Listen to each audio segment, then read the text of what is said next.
Hey guys, how are you doing today? So I am filming a reading habits tag that I saw on April's page, get in hugga with it, and I will link her down below so you can look at her loveliness.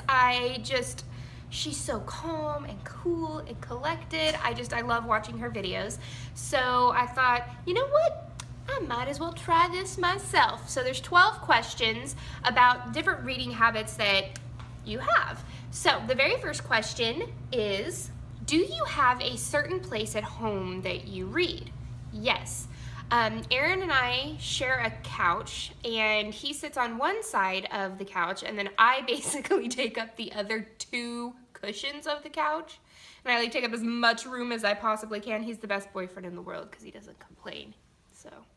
But I have a blanket, and I curl up in my blanket, and then I've got this really perfectly round pillow, and I sit and I read, or lay and I read. It really just depends, but the couch is the place that I read. The second question is, do I use a bookmark or just a random piece of paper? It depends on which is the closest, because I'm that lazy reader. Like, I just now started getting into actual real bookmarks. I'm a big girl now. I use real bookmarks, but most of the time, if I'm gonna be honest, it's just like a receipt or like a clothes tag or, you know, maybe a dog hair. Like, doesn't really matter as long as it's kept my place. I don't dog ear books though, because that's blasphemy. Question number 3 is, can you stop reading anywhere in a book, or do you have to go to the end of the chapter or a certain amount of pages? I can literally stop in the middle of a chapter, at the beginning of a chapter, at the end of the chapter, as long as the end of the page that I've read has a period at the end. I can't just stop mid-sentence. So if it ends in like a comma on that page, I have to go and I have to read the whole full page until I get to a period. But other than that, I'm not too picky about where I stop when I read. Question number 4 is, do you eat or drink while reading? I try not to eat while reading because even if I'm on my e-reader, my phone, or a book, I tend to be sloppy and I don't want to get crumbs or sticky fingers or things like that on my books. But I do drink while I read. I drink water or tea, or when I can, coffee. So I do like to stay hydrated because hydration is important. Drink water, kids. Multitasking, question number 5. Do you listen to music or watch TV while you read? I do a little bit of both. Aaron and I have a show, The Great British Baking Show, that we can watch on repeat.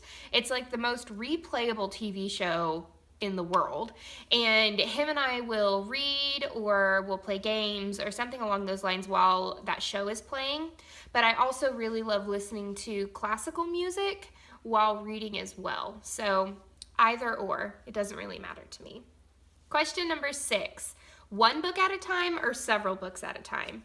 I'm a several books at a time kind of girl. I can get bored in the middle of a book and I need to be able to go in between worlds easily. So at this point, I think I'm reading 5 different books, including some professional development books, because I'm going into a new job this year. I'm going to be a middle school social studies teacher, and I wanted to read a whole bunch of books on how to teach in the middle school setting and different things like that. But I'm reading like 5 or 6 books right now.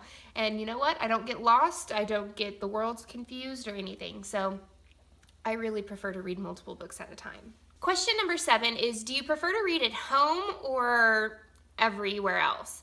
I can read anywhere, everywhere, at any time of the day with any amount of loudness or anything going on around me. I'm one of those people that I can just dive into a book and it doesn't matter what my surroundings are.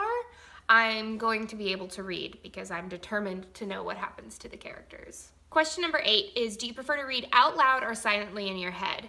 Now, I like to do both. I taught 5th grade for 5 years, and last year I read my students 9 books out loud. I read the whole entire Among the Hidden series by Margaret Haddix, which is 7 books, and they're fantastic. And then I read the very first 2 Harry Potter books out loud to my students, and I got halfway through Prisoner of Azkaban. So I don't mind reading out loud, but when I'm at home, I pretty much think that Aaron wouldn't like me to read all of my punny book mysteries out loud because he thinks that they're silly. and he shakes his head every time I get excited over a punny title, and yet he still encourages it, so, you know. But I read both out loud and in my head. Question number 10 is, do I break the spine of my book or do I prefer it to look like new? Now, as I've gotten older, I have preferred my spines to look like new, but one of my favorite books, actually, like right here, The Killing Dance by Laurel K. Hamilton, if you can see, I have broken the spine on this. You can see the line through it and everything. Whereas one of my favorite books that I've read probably, I don't know, like 3 times, is Anne Bishop's Tangled Webs. It's part of the Black Jewel series. It's fantastic. I haven't broken the spine. Like, it's not, there's no lines going down it or anything. So as I've gotten older, I've taken better care of my books than when I was younger and I just got so excited that I would just go, that sound now is like, oh, nails on a chalkboard. So I prefer to keep them pristine and nice and neat. Do you read ahead or even skip pages? I do skip pages and I do read ahead. I skip pages if the scene is like making me uncomfortable or I think that it actually has no help in the plot, like moving it forward. I do it with sex scenes. I skip all of the sex scenes. I don't think that they're pertinent to the relationship. I don't think that they are really there for the plot. I get bored with them pretty easily, so I skip those. And I'm not a confrontation kind of person, so if I see like a big fight's about to come up, I will skip ahead to make sure that it's resolved. I'm a spoiler person because I don't know, that's what I do. Like even with TV shows like Gilmore Girls, I love Gilmore Girls, addicted to the show, but I now know which episodes to skip because I don't want the feels. I don't want the heartstrings pulled. And I know that that's weird. Not a lot of people are like that, but I am. Question number 11, do you write in your books? Yes, but not all of my books. I actually really got into the habit when I was in grad school. I took a lot of science fiction women courses and Native American writers courses, so I read a lot of Sherman Alexie, and I read Into the Darkness and Frankenstein and different things like that. And so I learned how to annotate my books properly. And so if I really, really, really love the book and I know that I'm going to reread it, I do highlight certain parts of the book, and I do like write little notes in the side that are sarcastic. And then when I reread the books, because I reread almost all of my books, I giggle at what past me thought of the book. And then I'll even write in like if my opinions have changed, because you know, you grow up and you think differently. And so I'll even write like silly Courtney or something along those lines. I don't know, but yes. And then the very last question is, who are you going to tag?